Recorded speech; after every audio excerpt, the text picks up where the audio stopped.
Victor Hugo a des oiseaux envolés. Enfants, oh, revenez! Tout à l'heure, imprudent, je vous ai de ma chambre exilé en grondant, rauque et tout hérissé de paroles moroses. Et qu'aviez-vous donc fait, bandit aux lèvres roses? Quel crime, quel exploit, quel forfait insensé? Quel vase du Japon en 1000 éclats brisé? Quel vieux portrait crevé? Quel beau missel gothique enrichi par vos mains d'un dessin fantastique? Non, rien de tout cela. Vous aviez seulement ce matin, resté seul dans ma chambre un moment, pris, parmi ces papiers que mon esprit colore, quelques vers, groupe informe, embryons près d'éclore, puis vous les aviez mis, prompt à vous accorder, dans le feu, pour jouer, pour voir, pour regarder dans une cendre noire errer des étincelles, comme brillent sur l'eau de nocturnes nacelles, ou comme, de fenêtre en fenêtre, on peut voir des lumières courir dans les maisons le soir. Voilà tout. Vous jouiez, et vous croyiez bien faire. Belle perte, en effet, beau sujet de colère, une strophe mal née au doux bruit de vos yeux qui remuait les mots d'un vol trop orageux. Une ode qui chargeait d'une rime gonflée sa stance paresseuse en marchant essoufflée. Deux lourds alexandrins, l'un sur l'autre, enjambant comme des écoliers qui sortent de leurs bancs. Un autre dit « Merci ». Vous ôtez une proie au feuilleton méchant qui bondissait de joie et d'avance poussait des rires infernaux dans l'antre qu'il se creuse au bas des grands journaux. Moi, je vous ai grondé, tort grave et ridicule.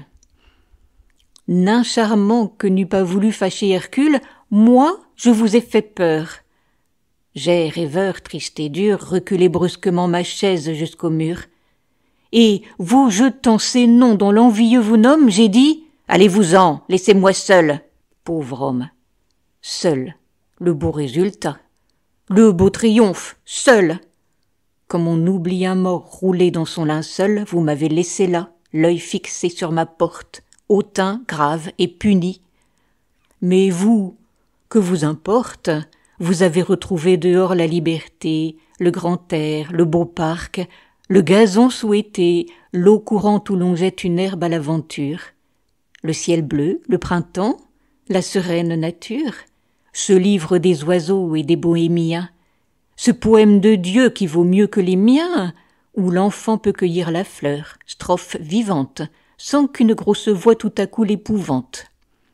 Moi, je suis resté seul, toute joie ayant fui, seul, avec ce pédant qu'on appelle l'ennui. Car depuis ce matin, assis dans l'antichambre, ce docteur, né dans Londres un dimanche en décembre, qui ne vous aime pas, ô mes pauvres petits, attendait pour entrer que vous fussiez sortis. Dans l'angle où vous jouiez, il est là qui soupire, et je le vois bâiller, moi qui vous voyais rire. Que faire? Lire un livre? Oh non. Dicter des vers? À quoi bon?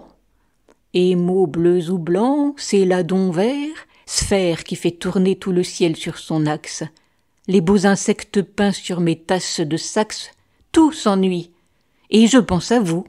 En vérité, vous partis, j'ai perdu le soleil, la gaieté, le bruit joyeux qui fait qu'on rêve, le délire de voir le tout petit céder du doigt pour lire, les fronts pleins de candeur qui disent toujours oui, l'éclat de rire franc, sincère, épanoui, qui met subitement des perles sur les lèvres, les beaux grands yeux naïfs admirant mon vieux Sèvres, la curiosité qui cherche à tout savoir, et les coudes qu'on pousse en disant « Viens donc voir !» Oh, certes, les esprits, les sylphes et les fées, que le vent de ma chambre apporte par bouffées, les gnomes accroupis là-haut près du plafond, dans les angles obscurs que mes vieux livres font, les lutins familiers, nains à la longue échine qui parlent dans les coins à mes vases de Chine.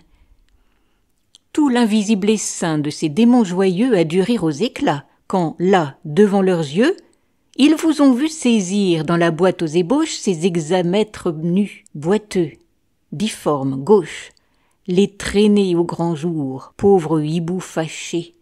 Et puis, battant des mains autour du feu, penché, de tous ses corps hideux, soudain tirant une âme avec ses vers scellés, faire une belle flamme. Espiègle radieux que j'ai fait d'envoler. Oh, revenez ici chanter, danser, parler. Tantôt, groupe folâtre, ouvrir un gros volume. Tantôt, courir, pousser mon bras qui tient ma plume, et faire dans le vers que je viens retoucher saillir soudain un angle aigu comme un clocher, qui perce tout à coup un horizon de plaine.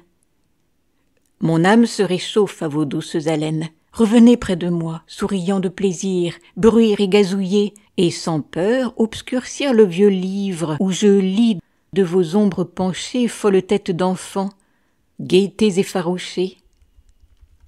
J'en conviens, j'avais tort, et vous aviez raison, mais qui n'a quelquefois grondé hors de saison?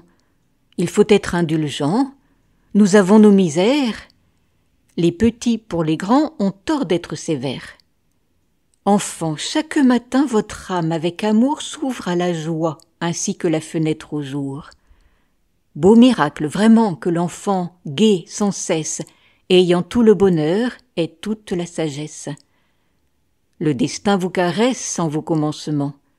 Vous n'avez qu'à jouer et vous êtes charmant. Mais nous qui pensons, nous qui vivons, nous qui sommes hargneux, tristes, mauvais, ô mes chers petits hommes, on a ces jours d'humeur, de déraison, d'ennui. Il pleuvait ce matin, il fait froid aujourd'hui. Un nuage mal fait dans le ciel tout à l'heure a passé. Que nous veut cette cloche qui pleure? Puis, on a dans le cœur quelques remords. Voilà ce qui nous rend méchants. Vous aurez tout cela quand l'âge à votre tour ternira vos visages, quand vous serez plus grand, c'est-à-dire moins sage. J'ai donc eu tort, c'est dit. Mais c'est assez punir, mais il faut pardonner, mais il faut revenir. Voyons, faisons la paix. Je vous prie, à main jointe.